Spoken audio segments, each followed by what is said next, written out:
And we're back with On the Record with Kevin and Tiffany on 9:30 a.m. The Answer, home of conservative talk radio.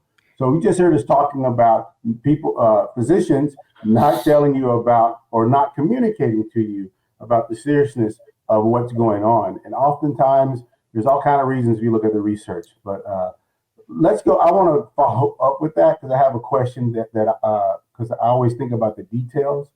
When you go back, Reg and Lorrinda, and even with us, Tiffany, do you go back and look at your blood work? Do you see signs in the blood work? Did you see signs like now that you have you go back and look at it, pull your blood work? Did you see signs of that anywhere, Lorrinda? Was there any indication? In my blood work, I went back and looked, and it was just barely off, just barely. And that's the thing is, people can show up and it can be barely off, at least with my liver, but I had decompensation and I had hepatic encephalopathy from liver damage, and I had other issues going on, but my liver was failing. And so other numbers would go up. Explain what decompensation and the other. I mean, things. I was literally could not sometimes know my name. I didn't know that I didn't know. And so hepatic encephalopathy is like, when a football player has CTE from getting hit. So that's cranial encephalopathy.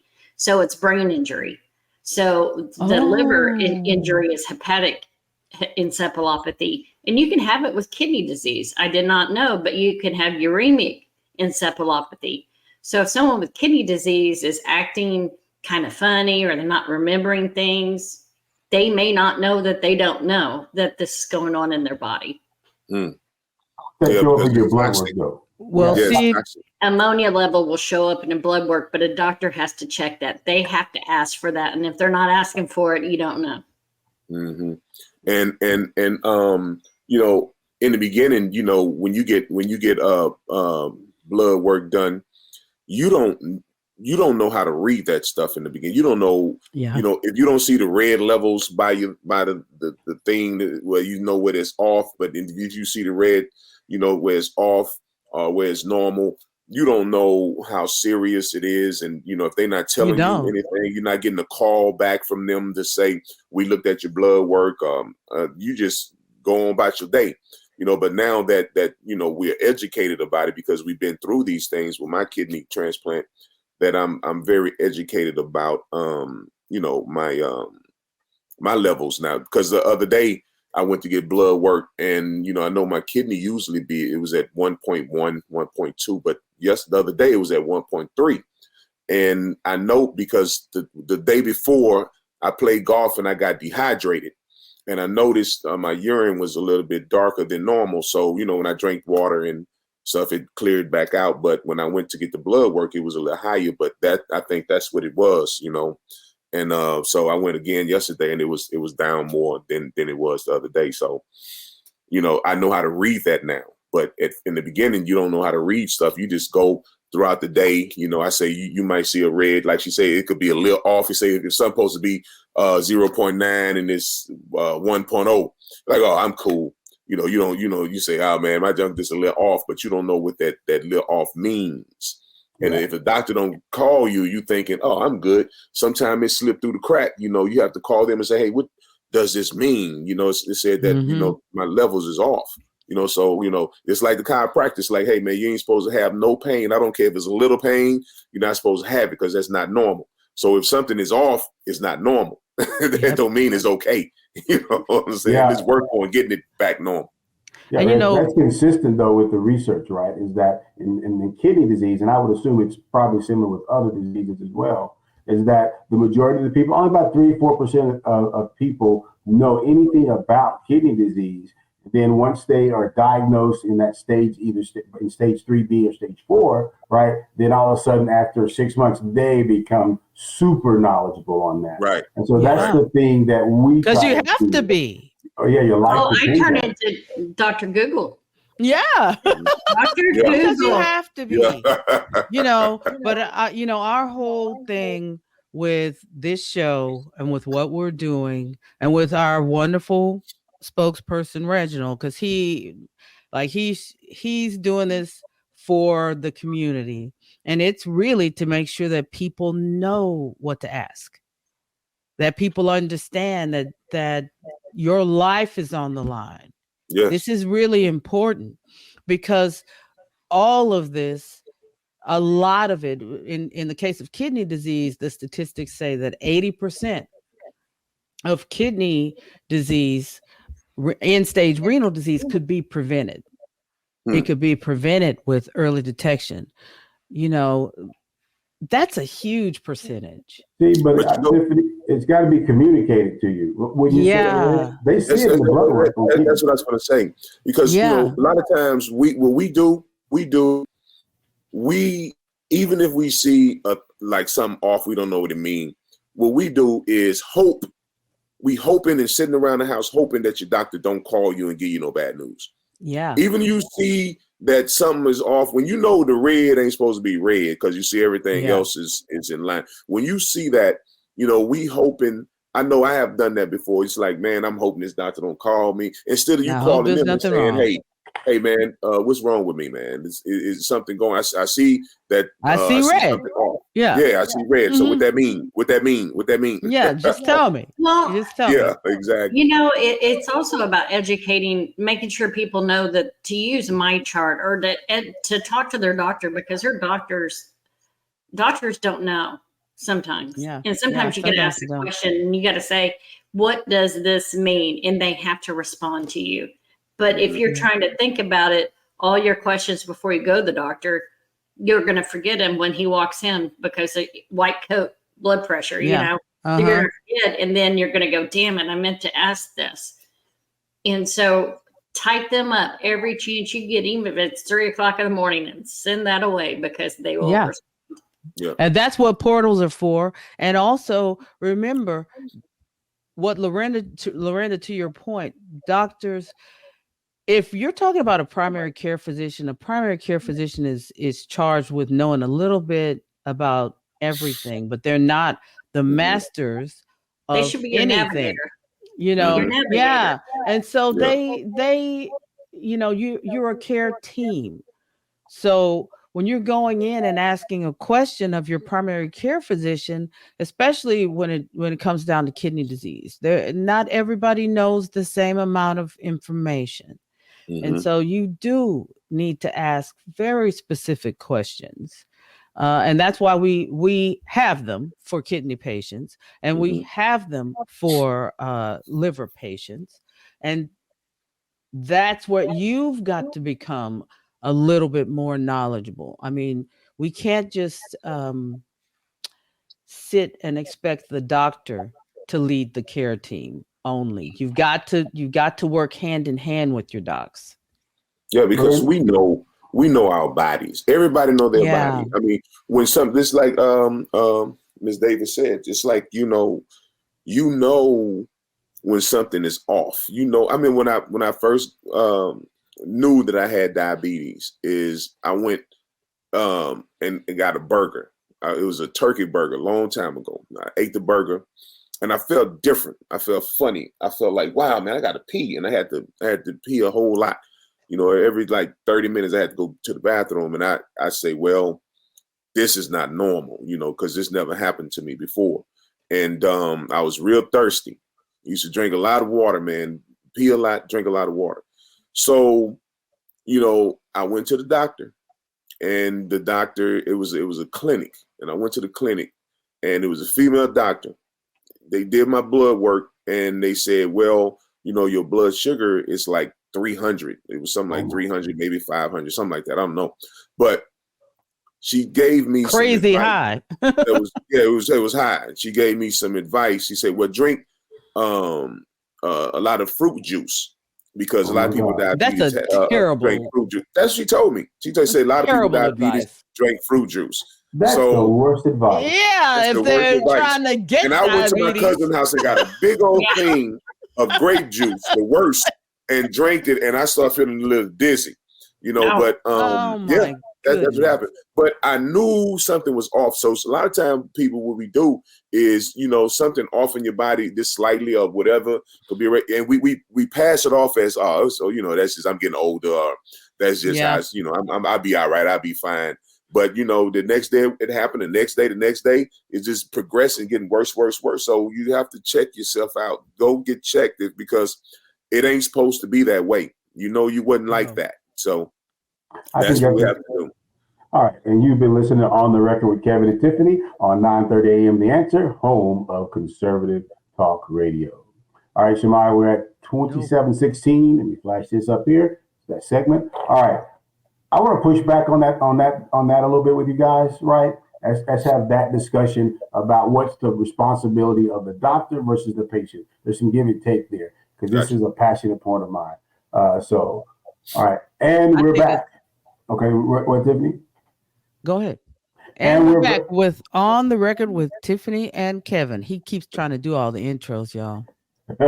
No, you told him to. You told me to. I'm just doing what you said. She's feeling like Lorrinda side with me. Don't go with me. I'm like Tiffany. She gave me that eye that said, I'm doing right? Girl, do not go along with these two men. Same thing to me.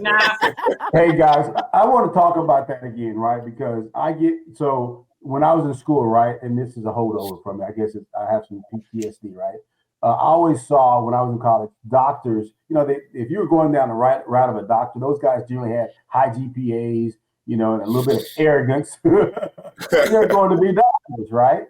And so there was this sense of awe that, this guy's going to be a doctor, right?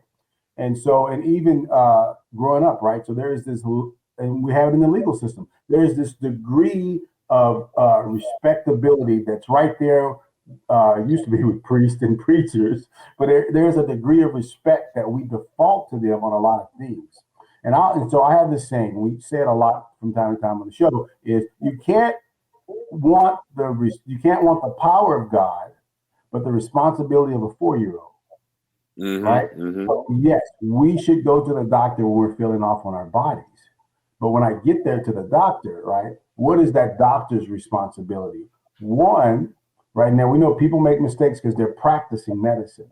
But something as simple as chronic kidney disease, right? They see that in the blood work, right? And so that's the item that Lorrinda, that I wanted to know with you. I asked her in the earlier session, was there anything in your blood work that should have possibly tipped someone off that was like a glaring red flag that, a first-year medical student would have saw? Or was it just there was a special test that had to be ordered in regards to liver?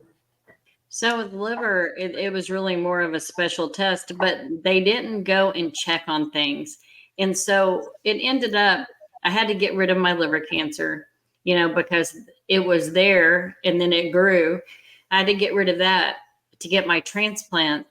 And when I got my transplant, they did a biopsy on my liver and they said, you had alpha-1 antitrypsin. It's a genetic disorder that you had proteins stuck in your liver, and no matter what you did, you were going to end up with this, but they didn't check me.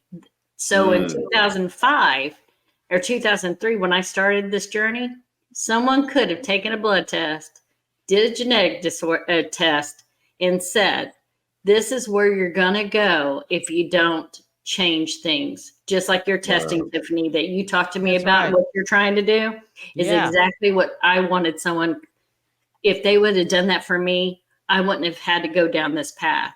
If I would have had someone like Tiffany, if I'd had someone like you to tell me. Well, you said something about genetics. Anybody else in your family have that?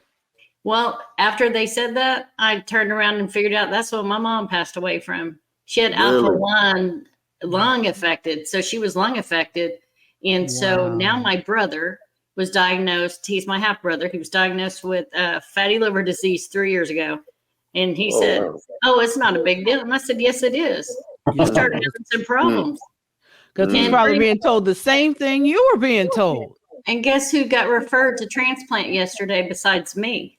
He did. He's being referred for a liver transplant. Wow. So genetics has a lot to do with it in your family. Yeah. Yeah. Wow. Wow. See, that's the So you same think that's thing probably from your mother's side? Yeah, so it's a gene from my mom, but I got one from my dad. So he probably has Yep. a gene from his dad as Right. well. And that's why he's at that Yeah. age where it happens. because Wow. that's the case Mm. with my family. That's how we ended up losing 15 family members Mm. to APOL1. Is that like with me, I have 2 alleles, one for my mom, one for my dad. That's how APOL1 woke up in my brother. Mm. And what Yeah. made me even look for this and look to see, is this genetic? Is that I had an uncle, and our oldest daughter is named after him, Uncle Ernest. And Uncle Ernest had 2 wives. His first wife passed away, and then he married a second lady, right? And that first group of kids, Viv got both legs amputated and was on dialysis, and Junior, Ernest Jr. was on dialysis and died young. Both these people were young. They were Wow. and I love June. Like cousin June was one of my favorite cousins, grew up with, and then they had a second set of kids. He had a second set of kids, and that's Nell and Pam. And Nell and Pam, nothing. Great health, and these are all in the same family. And when I looked at them, I was like, there's got to be something genetic, because why did this group end up with so many of them with kidney disease and early and young, and the other 2 girls didn't? And then another family member, Aunt Lena and Uncle George, they both ended up in renal failure.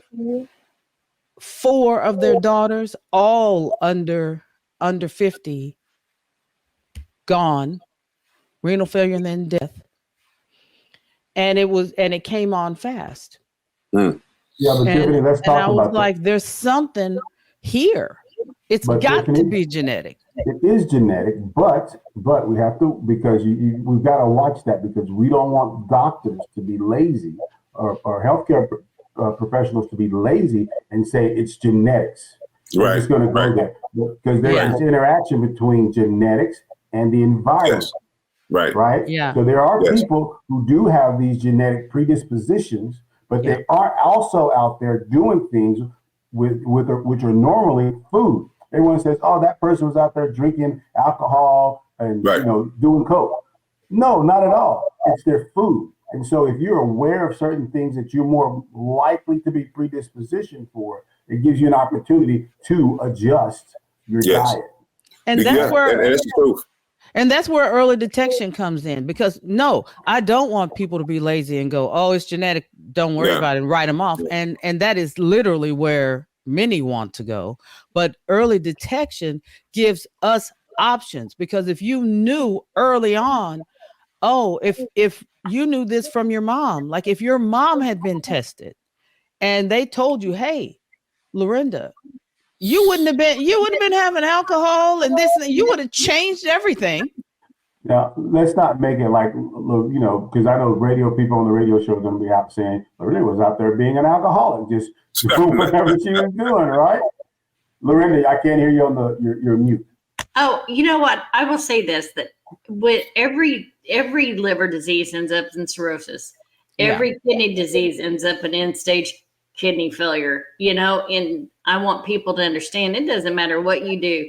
If you do too much of one thing, it's probably not good for you. Yes.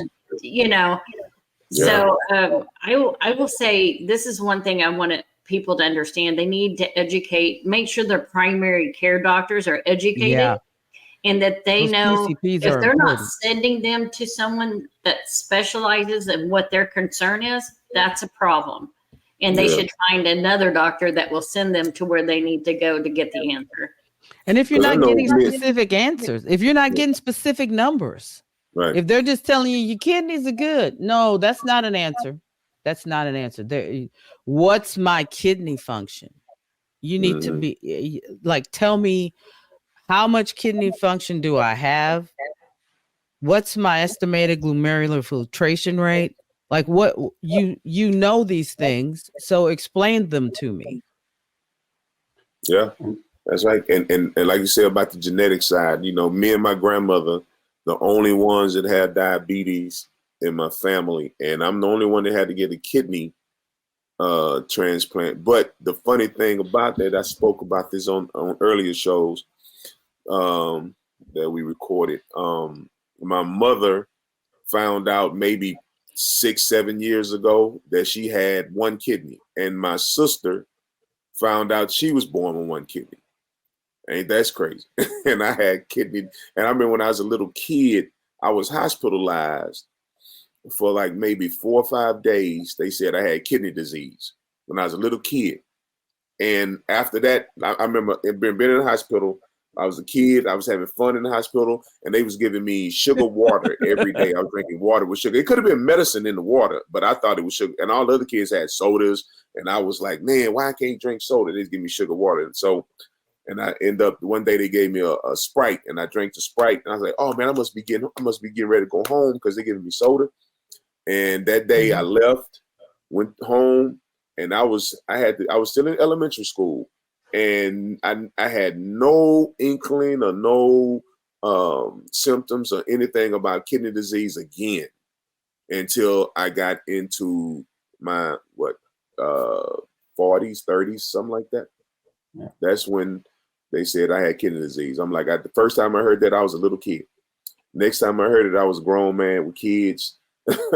You know, so I don't know what it's probably some kind of rare form or rare thing that happened to me that, you know, I had warning signs when I was a little kid. So it's crazy. Yeah, it is. And it's also, I have these frustrations because it's very nuanced and very complicated, right? Because doctors, there are a lot of great doctors out there.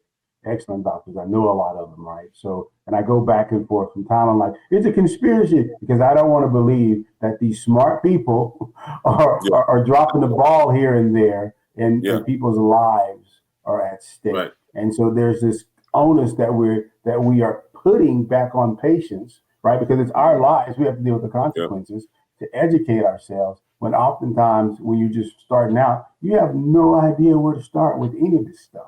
Yeah. Right. You're just grab it. You wouldn't know to follow up on something from when you were a kid. Yeah. And the thing about it, you would know because back then it's like, well, now your medical record will follow you. You know, they could go online and look at all doctors could go online and look at your medical stuff. But back then, you know, everything was hard copy paper, and, you know, it seemed like they couldn't follow you all the way through how they can now, you know. So if they could have followed me all the way through, they probably would have said, well, this guy has a marker for kidney disease, has a marker for diabetes, you know, all that. Yeah, something. But, you know, I mean, it was and I anticipate with AI ML let's learning. Stop right there. That's a good segue with AI ML 11. We're going to pause right there because I want to bring that back in the last session. Sorry to cut you off. Don't give me that evil eye, woman. All right, and you've been listening to On the Record with Kevin and Tiffany on 9:30 a.m. The Answer, home of conservative talk radio.